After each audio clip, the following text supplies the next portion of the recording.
Hi, this is Mr. Fraser, and welcome to Geometry Chapter 6. Okay, Chapter 6 has to do with quadrilaterals, and I'm going to do a brief review over what Chapter 6.1 was about. First, we learned a formula to find the sum of the interior angles inside of a shape. We know that inside of a triangle, the amount of degrees inside of a shape is always 180.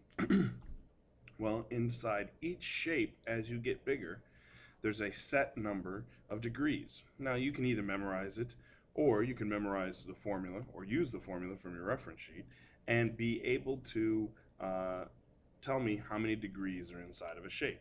So for example, if it's four-sided, it would be 360, okay, because there's two triangles. As you go five-sided, it becomes 540. So as you add a side, it increases by 180 degrees. That's given to us as the formula of 180 times n minus 2. So whatever the number of sides are, you can plug it in here and it tells you how many degrees are inside of the shape. Okay. Now this is a formula we learned a while ago. Now why is this needed? Well, because sometimes you're missing an angle, so you need to know how many total are there, and then you can subtract out the ones you know, and you'll find out what was left. Okay? And this is what's happened in your first homework assignment that was supposed to be review. There's also another thing you're supposed to know. If you want to find one interior angle, but it has to be in a regular polygon. Now, you should know what regular means. Hopefully you know that regular means that all the sides and angles are equal. So if all the sides and angles are equal, then when you do your 180 times n minus 2, if you just want to find one angle, you divide by n, and that will give you the one angle. Also in 6.1, we talk about the exterior angles. Now the nice thing about exterior angles is that measurement never changes. The exterior angles of a polygon always add up to 360. They always add up to 360. Okay, so the exterior angles will always add up to 360.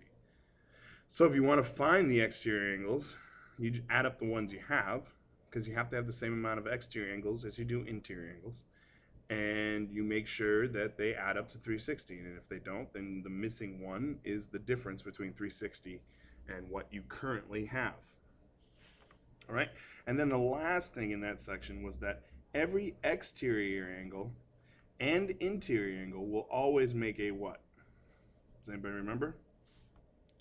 Correct. They make a linear pair, which means they add up to 180. Okay? Every exterior angle and interior angle will always make a linear pair. All right. So there's a lot of different ways in which you can find the measures of interior angles and exterior angles. You can use different thought processes. Some of them you don't have a choice, some of them you do. I really don't care either way. I will tell you that in a regular shape, to find the exterior angle, you just take 360 and divide it by the number of sides. Now, I find this equation much easier. So what I usually do is find the exterior angle, then subtract it from 180, and I found the interior angle, rather than use this formula. But it is up to you. You have to memorize this one. You don't have to memorize this one. All right? And that's a brief review of 6.1. Now, 6.2, we start getting into some major stuff, okay? And it's a lot of memorization. So hopefully you start studying now. Okay. So here we have what I call my quadrilateral family tree.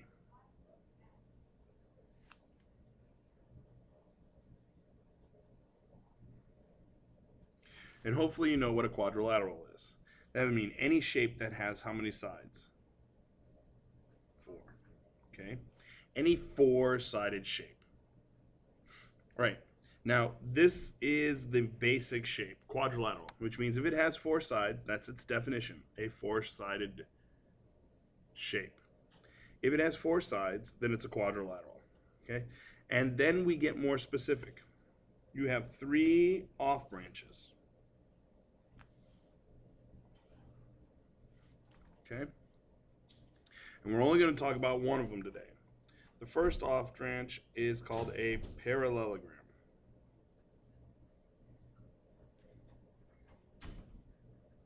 Okay, parallelogram. Now I'll abbreviate that like this.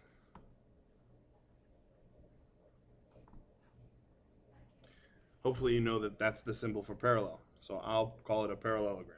That's what I will do. All right, so understanding my shorthand is important so that you know what we're talking about.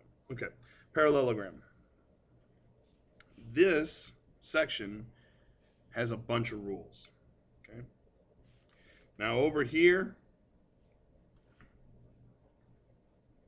are kites, and over here are trapezoids.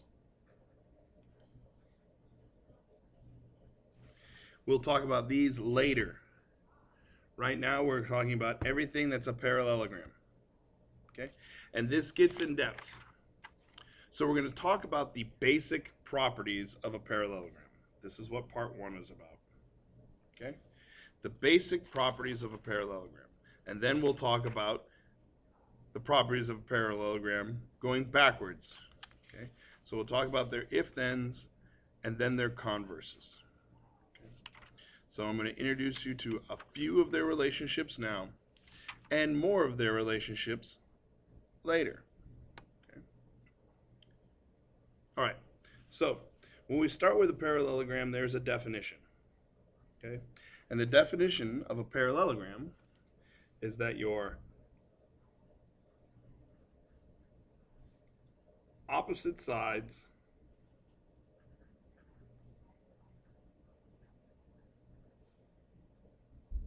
are parallel. Now, the word you have to understand or include in that is that you have two pair. Okay? Two pair of opposite sides are parallel. That is the definition of a parallelogram. Okay? Two pair of opposite sides are parallel. That's its definition. That is what, in a picture, you'd be looking for. Now, hopefully you understand that this is very picture heavy. Okay, and I'm going to be posting some notes on Portal that have to deal with the pictures. But you're dealing with this picture. Now, this is the beginning of our chart, and I'm going to be putting pictures here. They don't have to deal with trapezoids or kites. I'm just letting you know those are the next two categories. But here we have parallelograms. So that means we're looking at that shape, and you would need to see these marks. Okay? That's what a parallelogram is. Okay? So here we go with some basic rules of parallelogram. Here we go. And this is where things get a little tricky. Okay. Number 1 rule is that your opposite sides, so you have, we'll say, two pair of opposite sides are congruent. Now you probably need to write out the words. I'm using shorthand. Okay? Two pair of opposite sides are congruent. So what does that look like? Well, two pair of opposite sides are congruent.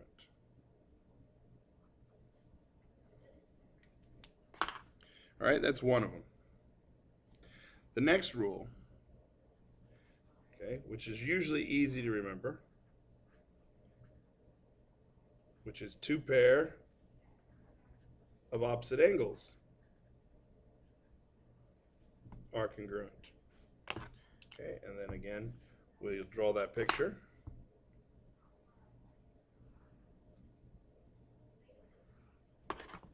And this time we're talking about two pairs of opposite angles are congruent.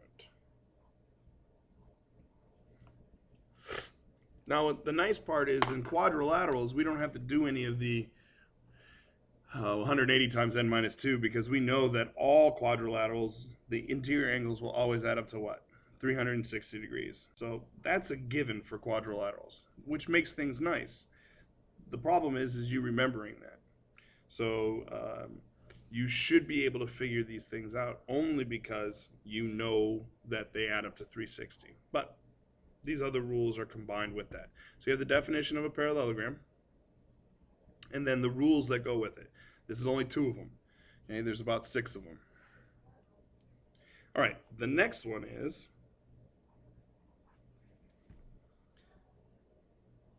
that you have same side interior angles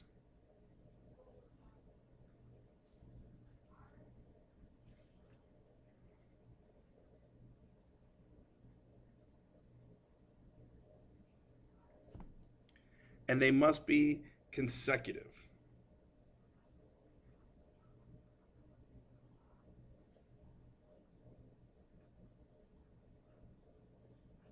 Okay, who wants to tell me what the word consecutive means?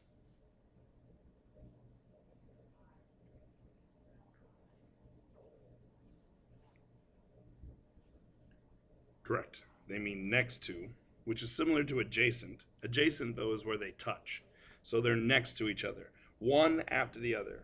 Okay, so I will give you what consecutive angles look like.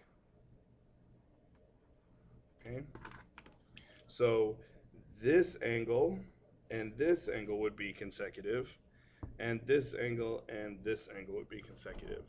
So we're looking for 3 consecutive interior angles that are same side interior. Okay, so that means we're looking for these that add up to 180, and this has to add up to 180. Notice, you can't have these add up to 180 and these add up to 180. You have to have 3 of them, and one has to be shared between the both. Now, who can figure out what that is? Well, I'm going to show you over here. Hopefully, you remember our parallel lines from chapter 3, which means if you had these as same side, see that they make the letter C, right? And then you have these 2 that are same side interior. That's what makes your parallelogram. See, you've got these 2, which makes these 2 sides parallel, which is over here. And then you have these 2 angles up here, which make these 2 sides parallel. So I'll just put over here 1 and 2 and 2 and 3.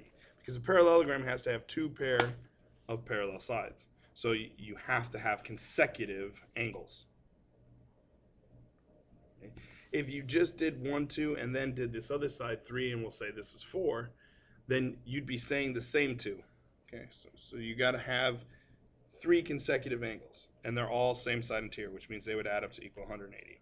And then you'd have a parallelogram. That means each one of these rules proves that it's a parallelogram, then all the rest of the rules apply. Okay? If you have the definition, then all the rest of the rules apply. So that's where the hard part comes in. Once you identify what it is, then what rules can you use to help solve things that are missing? And it also narrows down what you're going to call it. Okay, we're going to worry about that in a little bit. All right. So those are the basics. And that is the 3 rules that we learn in part 1. And then in part 2, we learn some more. 3 more, to tell you the truth. Okay? I'll go ahead and leave part 1 for right now.